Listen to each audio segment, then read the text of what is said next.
We're talking with Sean Gallagher about taking the comprehensive teacher training program to the international Pilates community. This is day 15 of 30, and thank you for joining us. Hey, How are you? I am dandy. You're what?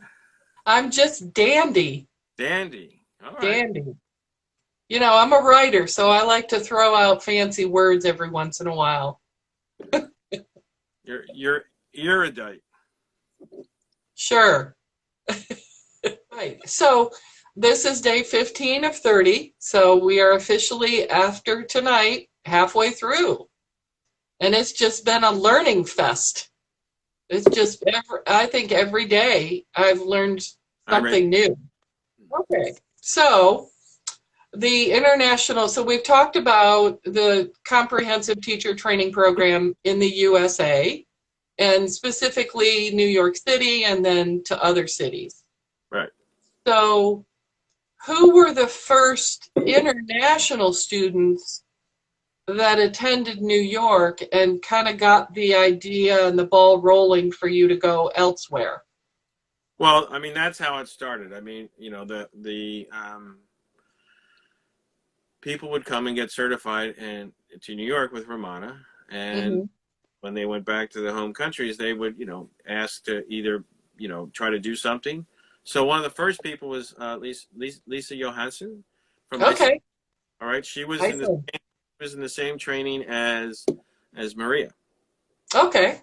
So the first one at SUNY Purchase. So she was very early on. She didn't do a training, but she wanted to open a studio, and so the first thing I did, we did it. I gave her the use of the logo and the name and things like that, so she could do that in Iceland. Okay. Not a big enough country, to really do a big training. Okay. But then Inélia Garcia from Brazil, she did it, and we're still partners in Brazil, with the business down there. So how long has it been since you started that down in Brazil?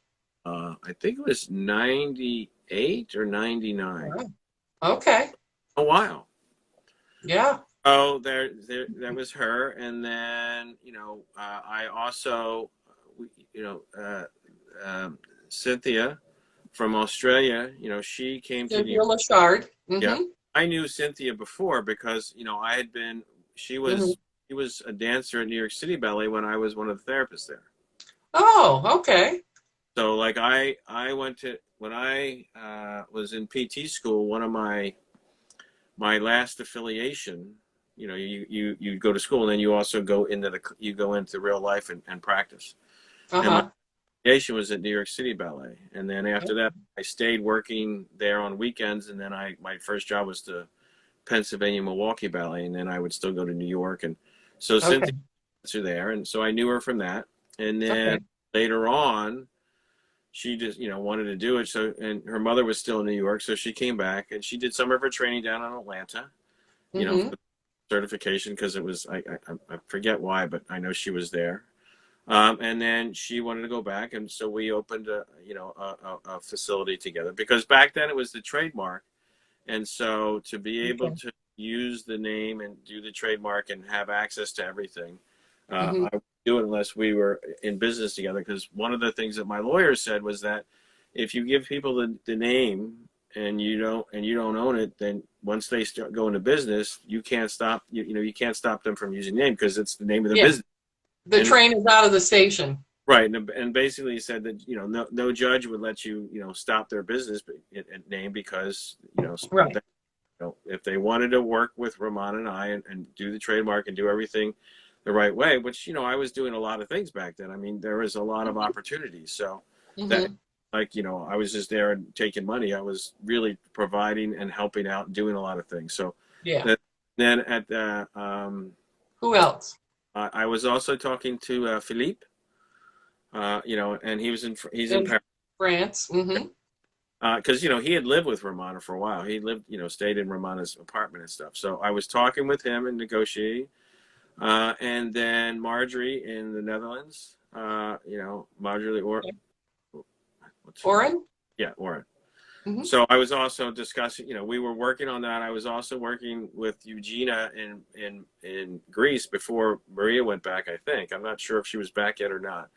But Okay. then I lost the trademark. They, that all fell apart. But I was Yeah. in the process of, going to Europe, was in South America. We were in Australia, Okay. different places. And I talked to a couple people in Canada, so there was, Hmm. different things going on. So, Okay. that was, and again, I mean, that was, so within 4 or 5 years, we started going international. But that was, a lot of that was because the people came to New York and got trained, and then when they went back, they wanted to, they saw what Ramon and I were doing. They saw the Right. business, all Drago's. They saw my studio. I had a large, successful Pilates studio with, a mat room with 12 mats and wall units, and I had, I think Yeah. four reformers, and so we were busy and we were always working. So they Yeah. that the success of the studio and the business, and saw that I had all the other places in the U.S. as well. So Right. Right. be part of that. It was Um, good. I mean, they all got certified and trained, and then they went out to do their own thing. hmm. And hopefully that, look, once somebody gets certified, I can't. I can't. It's like, I went to PT school at Temple, and I learned a lot of other things and added things. You can either do the same thing or you can add things and move on. And some people have moved on, and some people have stayed. Closer to the what Ramona taught them, and that's Yeah. okay. But either Yeah. way, I mean, if that works for you, good. However it works. Yeah. How do you think having these training programs have, um, influenced the spread of Pilates around the world? Well, a lot. I mean, at least classical. Yeah. Um, Somebody just asked, was there any international trademarks filed? Well, we had the trademark in Brazil. I Okay. went to Brazil and trademarked it there. Pilates in the Pilates studio. When I lost Pilates, they also lost Pilates, but we still have the Pilates studio of Brazil. And it's Okay. so that's still there. Uh, uh, you know, every country is a little different. So if I had won, I might have been able to go to other countries and get it. I might not have. They're not all Hmm. not a lot of work. So that would have been, but that would have been probably something that we'd work towards if I'd have won. So for sure. Yeah. And so as far as influence, again, I mean, uh, a lot of people, followed in my footsteps in the contemporary world, right? Because I had already Hmm. started to go international. They saw the success, and then they Hmm. started doing it too, because we were in most of those countries before anybody else was, or they were also just trying to do the same thing, but they were trying to do it, contemporary.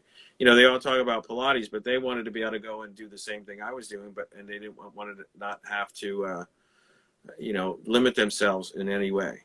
Yeah. What about some other countries? Well, Spain, Germany, England.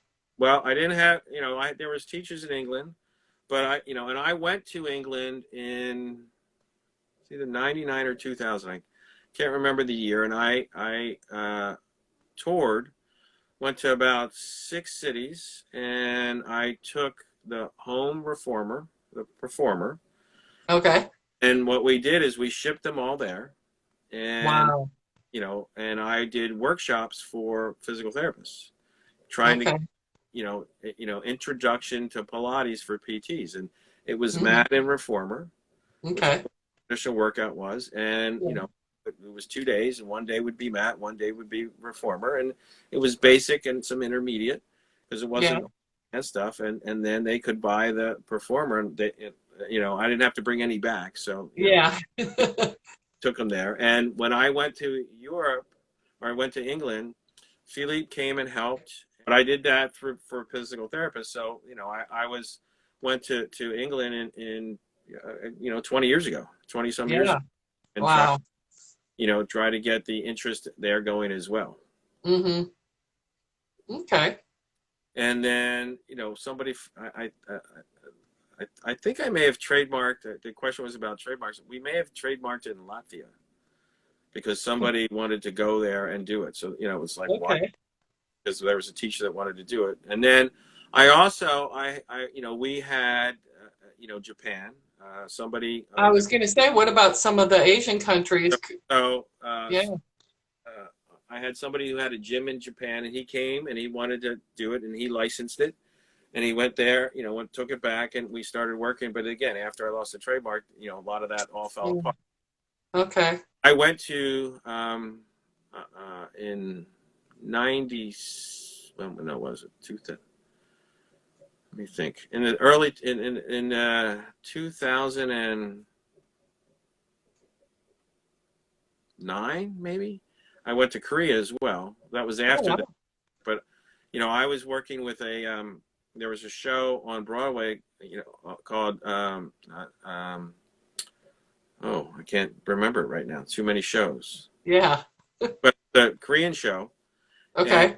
They basically had never had anybody do the kind of therapy that I did. So they invited me to go to Korea and teach their people all that. And part of what I did was also all the Pilates mat work as well. Okay. Right. So. Yeah. So you really have I've done it. I've tried major continents. Yeah. And and I've also had training. I've done trainings in Scotland. I've done trainings in certification. I've certified almost over 60 teachers in Korea. Wow. They did the certification with us, and then we've been in with Maria in Greece. Yep. I've been doing some other things as well, going around. Yeah, just workshops. It doesn't necessarily have to be the whole teacher training program. Well, with Maria, we did a certification. Right. And Scotland was certification, and Korea was a certification. So I've done, the certification program, and the Pilates Work Center in Merida, Mexico. I'm going in pretty soon, right? A couple weeks to finish the the way we do it when we do there. Instead of doing 3, we do basic and half of intermediate, and then I go back and I do the other half of intermediate and advanced, because it's just to travel and do all that. Certain it's different in different countries, because what they charge in Mexico is not anything close to what's charged in the U.S. and a lot of other countries. Yeah. Very expensive, and so I try to make it so that it's as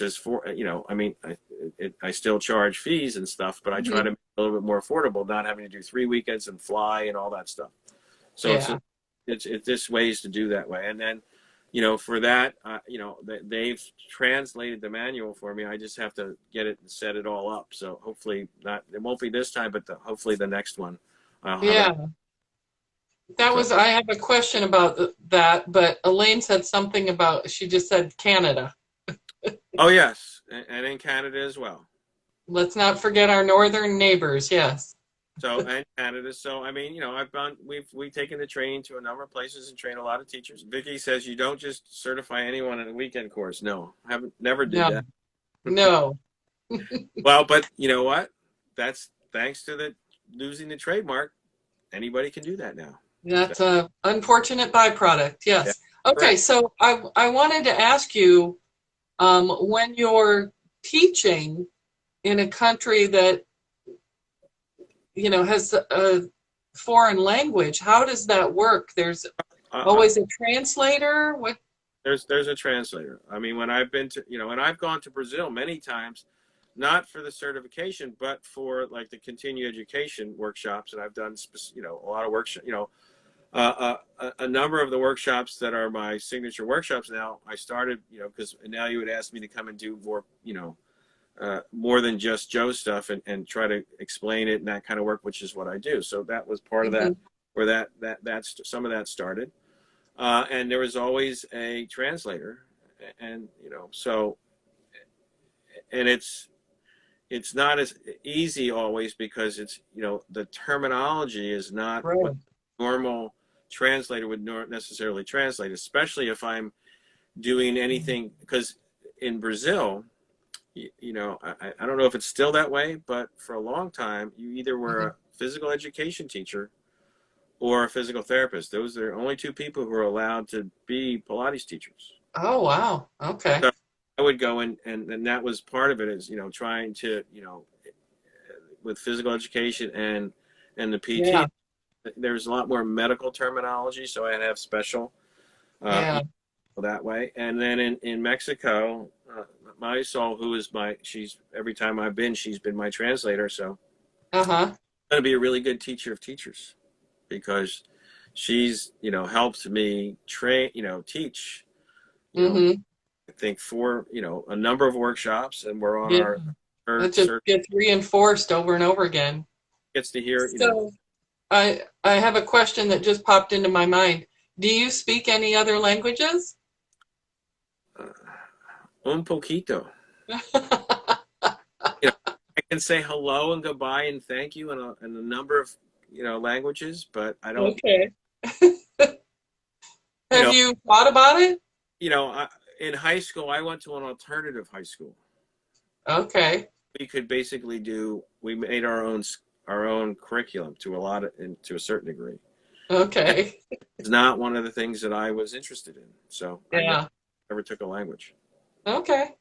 And it's sad because, most countries, they speak at least another language. Here in the U.S., we don't do it, and it's not required, and I didn't have to. Now my Yeah. kids, they started having to have Spanish at a very early age, so Mm-hmm. they're a little bit better than that. And then because my wife is Filipino, they know the Tagalog, which is the main language in the Philippines. So, Okay. and I know a little bit more in Tagalog because I've been there many times as well. Because being in the Philippines. Yeah. And I've also done not a certification, but I did workshops and trainings in the Philippines as well. So Okay. I have newspaper articles about when I was in the Philippines teaching it, coming to the Yeah. Yeah. Okay. And then tomorrow's at a different time. It's day 16, and it's you and Elaine talking about springs, right?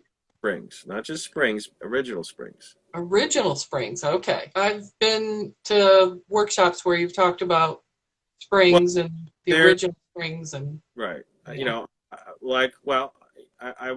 I don't have this here because it's in Beckett, but Uh-huh. I have a bin full of Joe's springs. Yeah. Yeah. Quite a few of them broken. So we'll talk about that tomorrow. Okay. But All right. I have a whole lecture on springs and understanding because there's a lot of science behind springs. Yep. I'm not going to really go into that too much tomorrow, but it's really just more about Joe's original springs and things like that, and that's what we're Yeah, but we know you won't be able to help yourself. You'll get a couple technical things in there. that happens. Elaine says every Tuesday is at 2:30. Okay, thank you, Elaine. So 2 more, I think, right? Or one more? One more. Yeah. All right. All right. Thanks, Kath. Okay. Thank you. If you have any questions about anything, I guess you can always send them to us, and we can always try to deal with them the next day. If you're watching, it's the recording. The live, they've been able to ask. But if somebody's watching the recording, you want to do that, and let your people know. We're almost at 400 followers, so it's good. Wow. Yeah, Okay. we're almost there. Un poquito more. Okay. All right, everybody. Thanks. Ciao. Bye.